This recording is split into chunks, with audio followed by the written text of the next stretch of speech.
Welcome back to another video. آج کی video بنانے کا جو مین مقصد میرا ہے، آج کی ویڈیو میں نے کچھ ایسے لوگوں کے لیے بنائی ہے جو لوگ اپنے کام سے ہٹ کر دوسروں کے کام کی خامیاں ڈھونڈنے کے چکر میں لگے رہتے ہیں۔ میری ویڈیو کسی کو پسند آئے اسے لائک کریں، شیئر کریں۔ جو لوگ میرے چینل پہ نئے آئے ہیں وہ میرے چینل کو سبسکرائب کریں اور بیل آئیکن کو دبا لیں تاکہ میری آنے والی تمام ویڈیوز ان تک پہنچتی رہیں۔ چلیں آج کی ویڈیو کا آغاز کرتے ہیں۔ ہمارے معاشرے میں ایسے 60% لوگ ہیں جنہیں آپ کے کام سے ہی غرض ہے، اپنے کام سے انہیں کوئی لینا دینا نہیں ہے۔ اگر آپ کے پاس اچھی سواری، اچھی گاڑی، اچھی بائک، اچھا گھر، اچھا ریزیڈینشل پلاٹ پڑا ہے تو وہ ہمیشہ اس چیز کے چکر میں رہیں گے کہ یہ چیز میرے پاس نہیں ہے، اس کے پاس کہاں سے آئی۔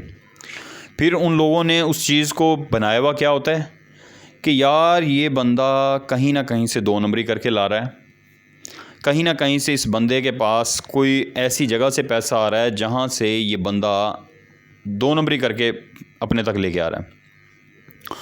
وہ لوگ زندگی میں نہ تو کامیاب ہونا چاہتے ہیں، نہ ان کا کامیابی کے ساتھ کوئی مقصد ہوتا ہے، نہ ان کا کوئی موٹو ہوتا ہے، اور وہ ایسے لوگ ہیں جو ہمارے معاشرے میں 60% پائے جاتے ہیں۔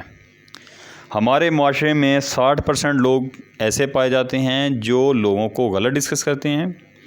ہمارے معاشرے میں 20% ایسے لوگ ہوتے ہیں جو کامیاب ہونا تو چاہتے ہیں لیکن ان کے پاس ایک اچھی سوچ نہیں ہوتی، اور ہمارے معاشرے میں 20% لوگ ایسے ہیں جو اپنے کام کو کام سمجھتے ہیں اور اس کام سے آگے نکلتے ہیں اور اس کام سے اپنا لوہا منوا کر، اپنے آپ کو منوا کر وہ اس معاشرے میں کامیاب ترین انسان بنتے ہیں۔ صرف 20% لوگ ہیں، 80% ناکارہ لوگ ہیں، اور ان 80% لوگوں نے ہی معاشرے کا بیڑا غرق کر کے رکھا ہوا ہے۔ وہ کیسے؟ وہ بھی میں بتا دیتا ہوں آپ کو۔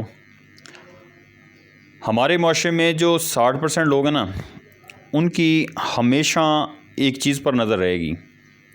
اگر آپ کے پاس موبائل ہے، اوہو یار یہ بندہ، آج سے 2-3 سال بیک پہ جاؤ تو اس بندے کے پاس اپنی سائیکل نہیں تھی، بڑے کم ٹائم کے اندر اس بندے نے سروائیو کر کے بائک لی، بائک کے بعد گاڑی لی، گاڑی کے بعد گھر ٹوٹا پھوٹا تھا اسے فرنش کروایا، کرتے کرتے اس بندے نے کوٹھی لے لی۔ آج اس بندے کے 2 3 4 5 ریزیڈینشل پلاٹس بھی ہیں، اور یہ بندہ اب تھوڑا سا فلو کر کے اپ گریڈ پہ جا رہا ہے، ایلیٹ کلاس میں جا رہا ہے۔ تو یار یہ بندہ، پکی بات ہے، لکھ لیں اس بات کو، یہ بندہ 2 نمبری کر رہا ہے۔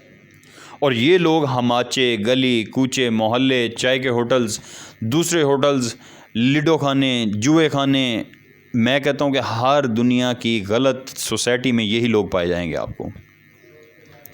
ان کو اس چیز سے نہیں ہوتا کہ یار اگر اس بندے نے اتنے کم ٹائم میں کامیابی حاصل کیا تو ہم اس بندے کے ساتھ تعلق بڑھائیں، اس بندے کے ساتھ اپنے روابط قائم کریں تاکہ کچھ ٹائم کے بعد ہم بھی اس کی جگہ پر پہنچ جائیں اور ہم بھی کامیابی کی طرف رواں دواں ہوں۔ اور وہ لوگ ہمیشہ آپ کی ٹانگ کھینچنے کے لیے لگے رہیں گے۔ وہ پہلے آپ کے دوستوں سے بات کریں گے، پھر ان کے بعد آپ کے ادارے کے اندر کچھ دوست ڈھونڈیں گے، پھر ان کے بعد آپ کے محلے داروں میں سے کچھ لوگ ڈھونڈیں گے۔ اگر ان میں سے بھی کچھ نہیں ملے گا تو پھر کوشش کریں گے کہ آپ پہ کوئی نہ کوئی الزام لگا کر آپ سے یہ چیز چھن جائے۔ یہاں پر ایک قصہ مجھے یاد آ گیا، آج سے بہت پرانا ہے۔ تو 2 بھائی ہوا کرتے تھے کسی علاقے میں، تو چرواہے تھے۔ حالات گھر کے بہتر نہ ہونے کی وجہ سے ایک بھائی گھر سے، اس کی بیوی نے اسے مارا پیٹا کہ بچے بھوکے مر رہے ہیں اور اللہ کے نیک بندے تو گھر سے نکلتا نہیں ہے، لہٰذا مہربانی فرما گھر سے جا، یا تو کہیں منہ کر جا تاکہ میں بچوں کو یہ تو بتانے جو گیا ہوں نا کہ تمہارا باپ مر گیا ہے تو اس لیے تم بھوکے مر رہے ہو۔ وہ اللہ کا نیک بندہ گھر سے تنگ آ کے نکلتا ہے، چلتے چلتے چلتے جنگل آتا ہے، جنگل کراس کرتا ہے، آگے پھر ایک جنگل آتا ہے، کراس کرتا ہے، پھر ایک جنگل آتا ہے، کراس کرتا ہے، پھر ایک کسی ولی کا درگاہ آتی ہے، اس ولی کی درگاہ پہ جا کے بیٹھ جاتا ہے۔ وہ اللہ کا نیک بندہ تھا، اللہ کے نیک ولی تھے، وہ ان کی خدمت میں لگ جاتا ہے۔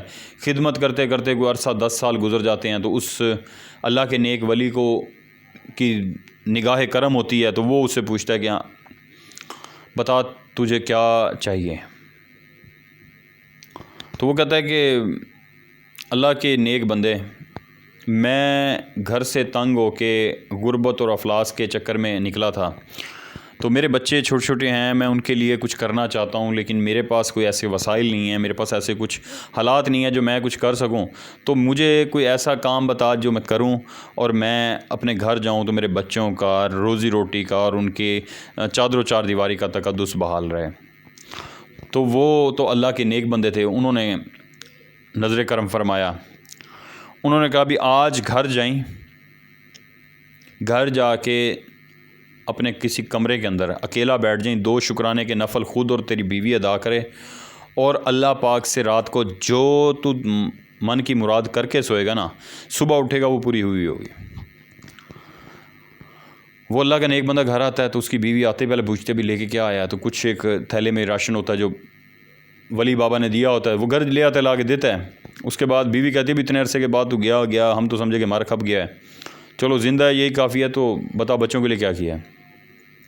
وہ کہتا ہے کہ میں ایسے کسی دربار پہ کسی ولی کی خدمت کرتا رہا ہوں، ولی نے مجھے یہ کہا ہے کہ واپس گھر جانا اور رات کو شکرانے کے نفل ادا کرنا تم اور تمہاری بیوی، تو جو من کی مراد ہوگی وہ صبح تک پوری ہو جائے گی. تو وہ دونوں میاں بیوی اللہ کے نیک بندے بیٹھتے ہیں مصلی پہ اور نفل 2 شکرانے کے ادا کرتے ہیں اور اللہ پاک سے مانگتے ہیں. میرا مالک راضی ہو جاتا ہے، وہ نظر کرم فرماتا ہے، اور وہ رات کو جو توقعات کر کے سوتے ہیں صبح اٹھتے ہیں تو گھر خزانے سے بھرا پڑا ہوتا ہے.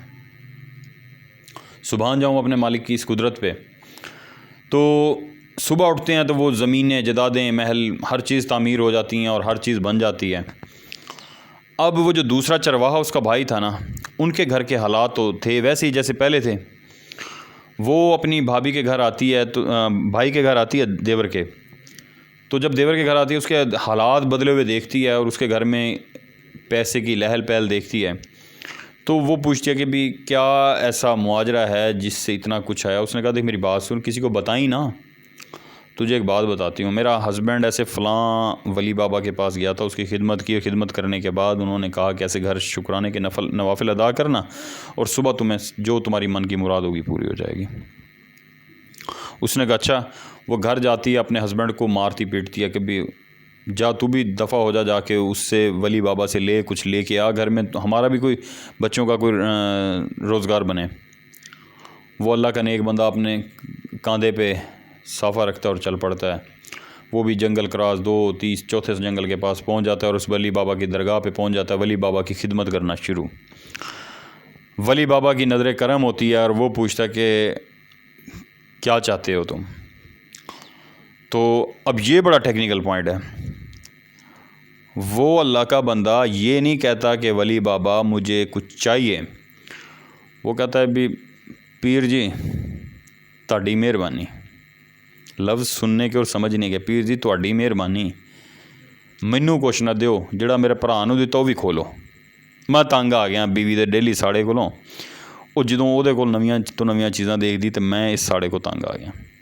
یعنی کہ ہمارے معاشرے میں اس طرح کے بہت سارے لوگ ہیں جو کامیاب ہوتے ہوئے دیکھ کر کامیابی کی طرف نہیں چلتے، وہ الٹا آپ کی کامیابی میں دیکھ کر ٹانگیں کھینچنا شروع ہو جاتے ہیں. اور ایسے لوگوں کی ہمارے معاشرے میں میجورٹی پائی جاتی ہے. ان لوگوں سے بچنے کا طریقہ یہ ہے کہ اپنا جو کام ہے اس کام کی اتنی زیادہ فلو کرو، اس کام کے ساتھ اتنا زیادہ لوئل ہو جاؤ کہ وہ لوگ پیچھے کے پیچھے ہی رہ جائیں، ہمارے تک ان کی نظر ہی نہ پڑ سکے جہاں تک ہم نکل جائیں. تو اس کے لیے یہی ہے کہ ہماری پہلے ویژن کلیئر ہونا چاہیے، ہمارا کنسیپٹ کلیئر ہونا چاہیے، ایمانداری ہونی چاہیے، اور اپنے کام کے لیے دن رات محنت ہونی چاہیے. انشاءاللہ پھر جب اوپر والے کے ساتھ آپ کی ڈور لگ جائے گی نا، دنیا کی کوئی طاقت آپ کو ہرا نہیں سکتی.